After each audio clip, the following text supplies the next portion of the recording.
Hey everyone, my name is Zach. I'm a 22-year-old competitive bowler from Canada, currently living near Frankfurt, Germany. Welcome back to the COMPCLIMB training series, where I record all of my training, provide in-depth analysis of every session, and just chat about climbing with an emphasis on competition. So I want to start off today's episode by saying that obviously we're doing a bit of a fast forward. At the end of last episode, I said that we were going to go do our workout and endurance, and we were going to finish off that 3-day chunk. I had moved around my training a bit, and I had to do a 3 days in a row, which I don't normally do. And so I went to the gym and I started my workout. I did all of my hangboards. So I did my crimps, my slopers, my pinches, and my rolling thunder. And I was just so tired. And this is like part of the reason why I don't like doing 3-day chunks is it's just so hard. And so I was doing my workout and I was like physically tired and also like sleepy tired just from the comp, from not getting sleep. Like I mentioned, we had like a really late night on the comp day. And so I just had one of those days where you go to the gym and you like start your training, you start your session, you're just like, I don't want to. I just don't want to. And it's like this, I probably get at least one of these a month, one of these days where I'm like doing my training at the gym and I'm just like, I don't want to do this. I would be so happy right now if I just didn't have to train and I could just go home and do nothing. And so I did that. And it's like, these sort of days are actually very important, like psychologically. I find that I need to have these days where I can just leave the gym if I want to, just so I can feel like I'm in control. Almost like I feel like I'm in control of my life. You know, yes, of course you want to train hard and follow your program, but sometimes if it's just really beating you down and it's like you just feel like you're a slave to the training program, that can be hard. And you know, that's how you lead to burnout. And it's very important to always remember that you're only human. And sometimes as humans, we just don't want to do a training program. And so I left the gym and it was actually like a very satisfying feeling. I did, you know, like I said, my hangboard and I said, I can't do endurance. And I couldn't even finish the rest of my workout. I was just done. So I did, I was recording the workout obviously, like just for the normal episode, but then I decided to stop. So I was just like, okay, there's no video today. That's fine. I'll just fast forward to today. So after that, semi-workout, I stopped training. I went home and then I rested the next day. And so now here are today. So yesterday I had rest day and this is our day 1 on. And we are climbing at Boulderhaus. And the plan for today is to do 2 boulder sessions. Normally on the program, we have a spray wall session or a camper session as session 2 of this day. But like even just sort of like going off what I was just saying, like, you know, training has been like quite the grind. It's not even like we've been doing grindy training or not super fun training recently. It's just been a lot. And I've been getting really beat down lately. And I was just really in the mood for some fun today. Like, you know, I scheduled some rest to make me happy. I also added a boulder session, sort of like an impromptu boulder session to just increase my happiness levels and my like training, my psych levels for training. And so instead of doing a boulder session in session 1 and then spray wall session in session 2, we're doing a boulder session for session 1 and 2. And like I said, we're at Boulderhaus for the session, Boulderhaus in Darmstadt.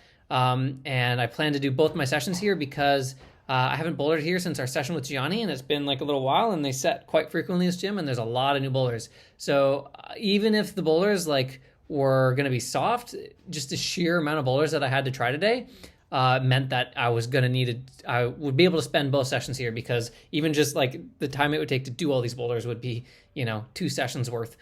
And what proved to be the case was that these boulders were not soft. They actually had a lot of hard boulders up in the gym. Like I was getting stumped on a lot of boulders, and like the first session I had at Boulderhaus, I found that things were going like 1, 2, 3 tries. Today that was not the case. I was needing a lot more tries for boulders, which was really nice. I don't know if this was like conscious by the setters, but I was definitely feeling like an increase in difficulty, which was cool. So here we are, starting with a couple physical looking boulders. That first one was really cool, with the blue hold. So like that shadow match at the beginning was really nice. That one was, I thought that boulder was going to be kind of soft, and then it like, or not soft, but I thought I would go pretty quick because it was my style. And then it like, all of a sudden, right off the bat with the first boulder of the day, I was like caught off guard with the difficulty, which is cool. And then the white pinches, Paladino was also harder than I expected. So I was getting psyched. I knew that this was going to be like a mega day of training with all these hard boulders. And so we moved on to this boulder here. This one, when I was like scoping out all the boulders, I thought this would probably be the hardest. These moves in the middle here like look pretty hard. The holds actually ended up turning out being better than I thought, and it was actually just coming down to sort of like a battle of efficiency, similar to the boulder at Studio Block that we were doing, the V13 Studio Block project that I sent recently. Like that was just a battle of like, how efficient can you be? Like, can you save enough energy to do all these moves together? And, you have to like maximize your energy levels and use just as little energy as possible throughout the whole boulder. And this one was very similar. I found when I do end up sending this boulder, I was like pumped out of my mind by the last few moves, and it was really a battle of efficiency. So already on my third try, we're like getting up here. I stick this sort of superhero move in the middle here. It's a really fun jump, but I hadn't rehearsed the ending of this boulder. And actually, I probably should have, because I've mentioned this before in the past as well. Something I like to do with long boulders is actually to rehearse the ending first, just so that I don't give like a super hard first attempt on like a power endurance boulder and then pump myself up for the rest of the session. And like I find that can actually ruin a session if I like early on I try a super long boulder and then I pump myself out, and it will actually it'll just like ruin the flow of the session. I'll be too pumped and I can't try like, and if I continue to try the boulder, the pump will just keep compounding, and then all of a sudden we're doing an endurance session rather than a boulder session. So normally with these kind of boulders, I actually rehearse the ending first before I even try it from the start. But I thought I wanted to like give this boulder like a flash go, so I didn't actually do that. But I probably should have. And anyway, actually this boulder will be using our tip of the day as well. This one's like a short one. So actually it kind of sucks. I should have probably got a close up of it. This tip of the day is using a hold that you can't see. So I think, here we go. Here's my send attempt from the ground. And so now we start with the boulder and then we go up to a left hand. And the left hand that I grab is one of one of these, like the same line as all these pockets, like these sort of medium-sized pockets. And it's a pretty fine hold. And this is like sort of like a very subtle, today's tip of the day is very subtle. And I find that this can like boost your quality of attempts on like boulders or like these types of holds by maybe like 10%, maybe like 5 to 10% or something. It's not like a game changer, but I find it's something that I like to do sometimes. And so what I do basically is I take this pocket, I grab it with my back 3 fingers. So now this pocket, like I said, it's like the similar version of all these holds. And so, these pockets are kind of curved weirdly, and then some are different sizes, like obviously some are bigger than others and some are smaller. And sometimes I can fit like 3 fingers in them nicely. Sometimes I can fit 4 fingers. Some are deep, some are shallow. But anyway, this one pocket, the second hold here, is the only hold that I put my back 3 in rather than my middle 3. And typically with these, like 3-finger pockets or 3-finger holds, these 3 fingers are going to be your strongest fingers, right? Like obviously your pinky is like your weakest finger. And so you'd think that by using your back 3 is actually would be weaker because, by using these 3 fingers, you just like get one of your more stronger fingers in the mix. But I find that sometimes with the curvature of these sort of circular pockets, a reason that your back 3 fingers can feel stronger on this kind of hold with like this sort of curve is because sometimes the way that your back 3 fingers rest on a pocket or in a groove, it will actually give you more surface area and you'll get more friction and more stick with your pads. And that can actually end up feeling like a stronger grip position, even though you're using a weaker finger. So like if I was to take this pocket on the second hold of this boulder and use these 3 fingers, it would kind of it would cause my middle finger to bend a bit and lift it up, just because that's just the way it kind of has to go with these sort of 3 fingers together like that. And then I'm getting less surface area on this pocket and it feels a bit worse. Whereas if I were to sort of kind of go with my pinky and the rest of my 2 fingers, they end up being a bit straighter and it just sort of fits more comfortably in the groove of this hold. And it's funny, you'll actually often see Adam Ondra like kind of crimp with his back 3 fingers a lot of times, like when he's climbing outside. I don't know necessarily why he does that. Maybe it's like something similar, like a similar logic. But it's like interesting how even though your pinky is arguably weaker than your index finger, oftentimes it can create a better position, a better feeling grip position for some types of holds. And it can be more comfortable, more ergonomic, or fit on a hold better than your pointer finger would. And even though it's weaker, because it's more comfortable and more ergonomic, it might actually end up being stronger and feeling more secure for you. So that's my tip of the day is, every now and then, I find it mostly applies to pockets or even like sort of bigger pockets. Try like the back 3 grip position. I find it actually ends up being stronger in a lot of situations. And it kind of helped me just feel on my first attempt on that boulder, I went to use these 3 and I was like, oh, this feels a bit weird. And then I naturally just kind of switched to my back 3 and I was like, oh, okay, I'm solid now. And then I went on. And it wasn't like revolutionary. Like I probably could have done it with these 3, but I found it just sort of gave me like a 5% boost or something, which is also very important with a boulder like that, where it's like super long and I need to be as efficient as possible. Back 3 fingers, tip of the day. So now we move on to the last boulder of this session. Now, the theme of this session as well is that there were a lot of hard slabs up in the gym, which is very funny. Gianni was at the gym today and I was chatting to him a bit. And so the setters had seen my first video, my first boulder session at Boulderhaus Darmstadt. And in that video, I commented how a lot of the boulders were very powerful, and it was reminding me of my home gym back in Canada, where it's a similar thing. We're known for just sort of our powerful boulders and our steep angles. Shout out to our title sponsor of the COMPCLIMB series, Climbers Rock. Without their support, this video series would not be possible, and we have their link in the description for more information. He was saying that how after I said that, they were like, yeah, I guess we do have a lot of power boulders, and they're like, let's put up some slabs. And that's what they did. And I was walking around the gym today, and I saw a lot of slabs up, and I was very excited. And they were all really good quality, lots of World Cup style looking slabs, with some very hard body positions and some very evil holds. And what I mean by evil holds is these footholds that we're standing on. So the one that my left foot is on right now, was on briefly, is fully dual tex. It is fully dual tex, and it really creates some hard, difficult elements of this move in the middle here. And then the second foothold, the one below and to the left of that, has just got a patch of texture on. So that's what really makes the crux, that really creates a really difficult part in this middle part of the sequence here. So anyway, one thing I also want to mention as well is I keep forgetting to talk about this. This is something that is actually very important in my training, and it's kind of my bread and butter, but I never mention it in my boulder sessions. I always forget, and I'm like, no, today is the day I finally got to get this clip off. I gotta mention this because it's something that I've done for years and years. And that's sort of just the general flow of my boulder sessions. So you'll notice we started with a lot of powerful boulders, and now at the end of this session 1, we're trying a slab. And basically, like I was just talking about, oh, there's so many slabs to do in the gym today. Well, why is this the first one I'm getting on, and why did I just do a bunch of powerful boulders? And that's sort of what I'm getting into here, is that with my boulder sessions, something I really love to do is I always sort of start with the powerful boulders. So basically the order of my boulders that I'll do in a session kind of goes like this. I prioritize crimpy boulders, and then the next tier is probably powerful boulders with some finger-based moves, maybe pinching or anything that's intense on the fingers, but just overhang and powerful in general. And then any sort of technical coordination moves will go third, and then maybe just slab and basically using sort of little to no grip power is the last tier. So I prioritize crimps at the super intense of crimp moves at the beginning of my session. Then I just go into general power and overhang. Then it can be any sort of jumping, swinging around, technical stuff, and then no hand slabs or very little gripping at all as sort of my last tier. And the reason that my sessions kind of flow like this is it's just an injury prevention thing. I find that if I start with crimpy boulders while I'm super fresh, that's when you're super warm, that's when it's hardest to hurt yourself. If I get on crimpy boulders at the end of my session when I'm tired and I'm wrapping down, that's when you're gonna hurt yourself.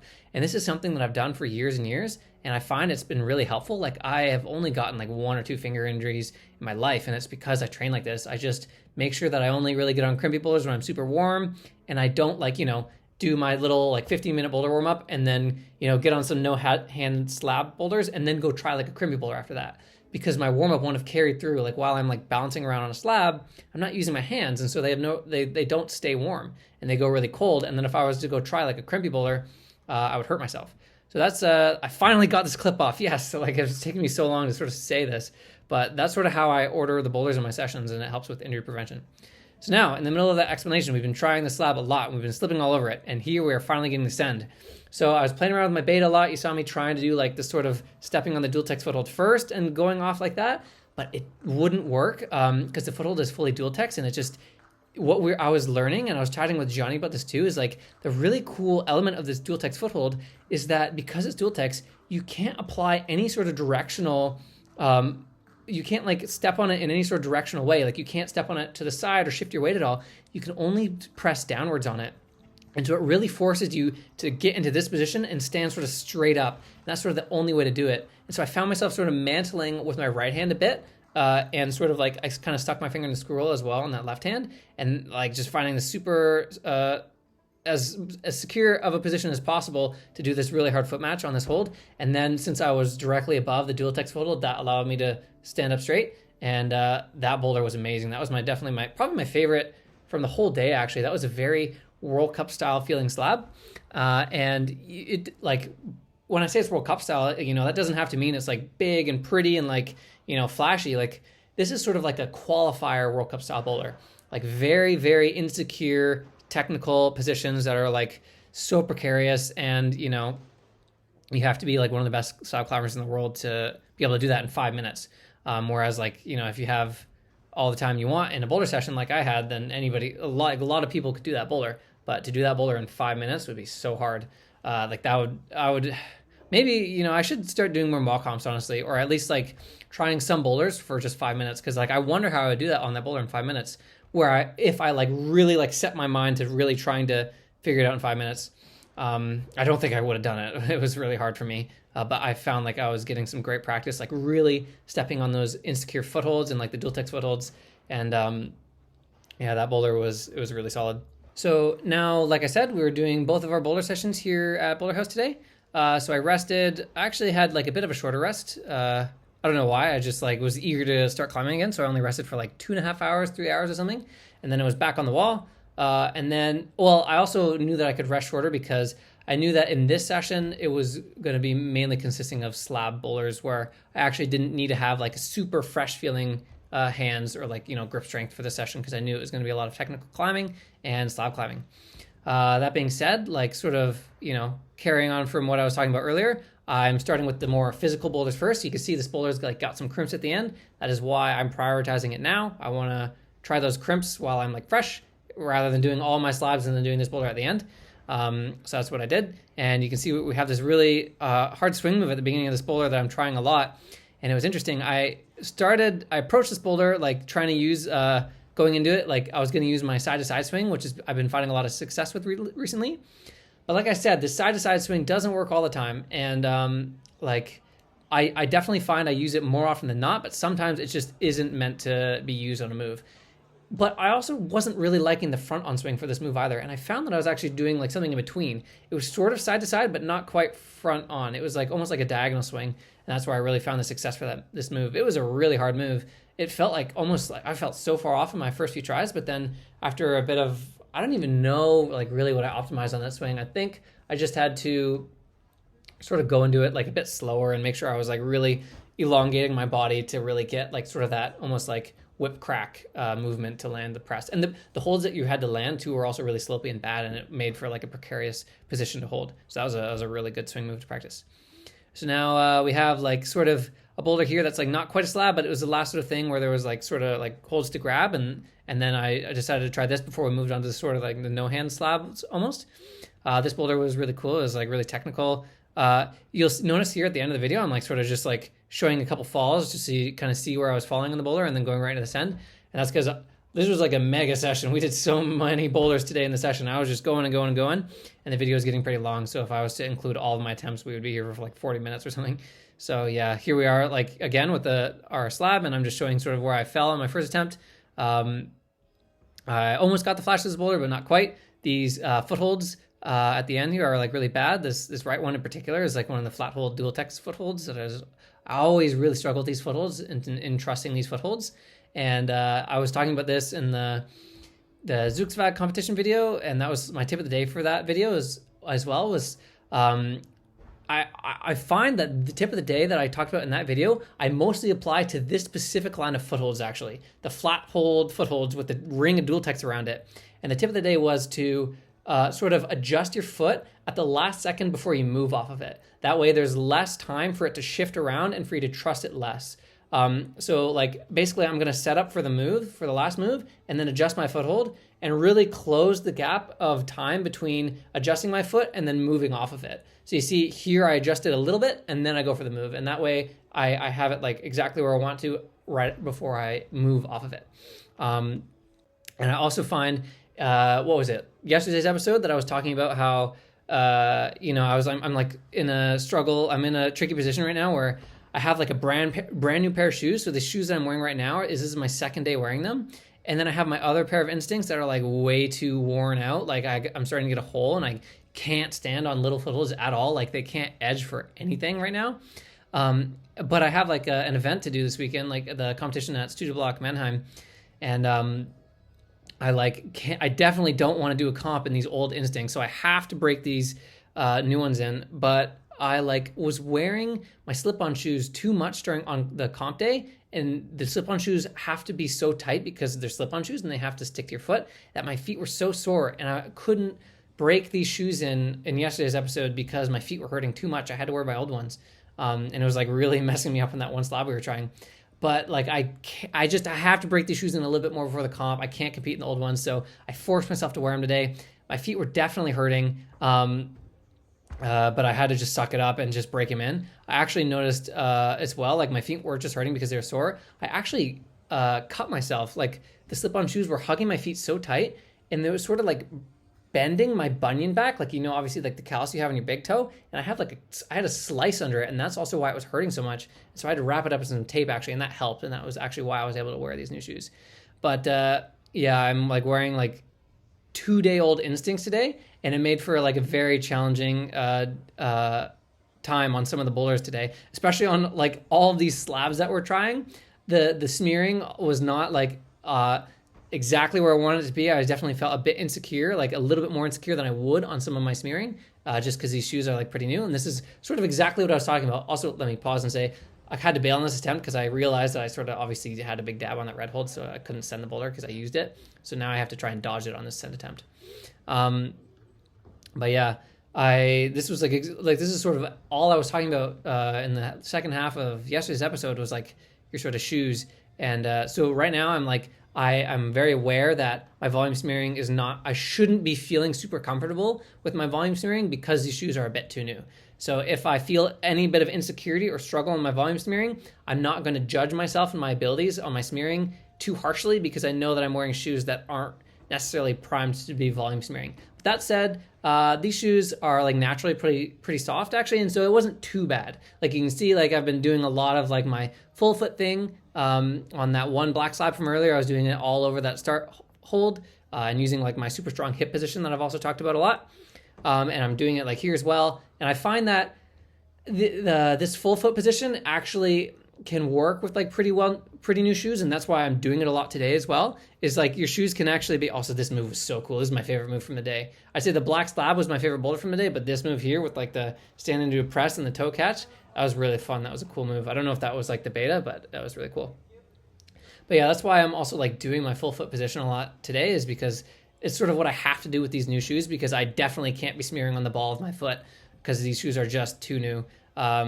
But yeah, so I'm breaking them in. They should be good for the comp, honestly. I find with the Instincts, it takes me 4 days, and then I could go compete and feel solid about them. And so that's what I'm just, yeah. I had a nice extra challenge to try and slab climb in these shoes all day. But anyway, here we are trying this boulder.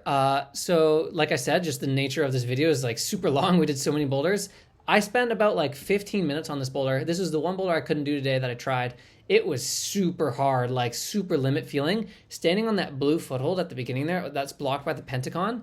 I just could not stand on it for the life of me. I guess you're supposed to sort of balance on it with your right foot and then bring your left foot on top of the pentagon. There's a little foot chip, and then you can go over to the right. I just couldn't. I tried. All my attempts looked the same. I could not stand on the right foot. Just over and over and over again I was trying. It's super blocked, and then the pentagon pushes your shin out a bit. I don't know. Yeah, I got to see Maddie try that one. That's a super Maddie style boulder. I bet she'll eat that one up. But I tried it, yeah, for 15 minutes, and I just gave up. I didn't feel super close to it. And I didn't include all my attempts because they just all sort of looked the same. And so I included my best one where I sort of tried the ending as well. But yeah, now we got a couple more boulders left in the session. This boulder here is quite nice. We're starting all the way around the side. The beginning moves, you sort of just climb on this volume, and then we're traversing around. This was fun, and you'll notice on my previous try, I was struggling a bunch, and then I discovered this foot cross at the end, but I was a bit too tired to do it. And it was a super nice little subtle sequence that helps you do this transition. And actually, a fun thing, I should have caught this at the beginning of the video, and then I could have been talking about it the whole time, but there's little tags on the starts of all these boulders with a little sort of logo that tells you who set each boulder. And so Johnny's been telling me who each logo is, and so that I knew that this was a Johnny boulder while I was trying it because it had his little logo, which is pretty fun. But But yeah, this is sort of like wrapping up our absolute mega session. I got one more boulder left to try, and it was a little running move, a little toe catch. And like you'll notice I've been mentioning in the previous few episodes, toe catches, I've been noticing that it's been a more prominent weakness of mine that I've been feeling like super insecure on. And so I was definitely saw this climb while I was like touring around all the boulders, and I knew I had to get on it because it's clearly a toe catch. That being said, this is a red tape though. I think this is probably the only red tape I got on today, and red's one step down from black, so this one wasn't too bad, and I was able to get the flash of it, but it was a fun move. And yeah, that wrapped up a very long and fun day of training at Boulderhaus. Like I said, I just sort of programmed in that second session of bouldering purely just for fun, because I've just been feeling like I've been working hard recently, and I'm due for some fun. And I'm all for this sort of thing. I recommend you schedule in some fun when you feel like you need it, because that is just how we train for longevity, and that is super important. Longevity is always above training hard, in my opinion, because we don't want to burn out.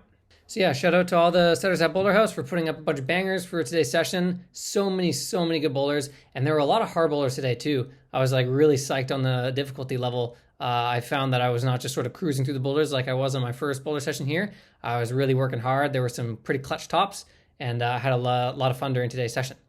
So tomorrow is going to be our workout and endurance. I sort of skipped the whole day a couple days ago for that training day, so I got to make sure that I don't do that again and I actually do the training that I'm supposed to do. And then after that, we have a rest day, and then we have another local competition. We've been doing a lot of local comps, and it's been pretty fun. So we got one more to do at Studioblock Mannheim, and then that's sort of our last local event before a couple more weeks of training. Actually, no, I was going to say a couple more weeks of training in the Nationals, but I actually have another event before Nationals. It's called the Master Fire, and it's in Brussels, Belgium, and that's sort of like a Masters level event. So that's like kind of like up there with Studio Block Masters, from what I've been told at least. I've never done it. I've heard about it, but it's like around Studio Block Masters level of like having like a lot of like pro climbers taking part. So that'll be a lot of fun. So yeah, you can look forward to that. Insert catchy video outro here.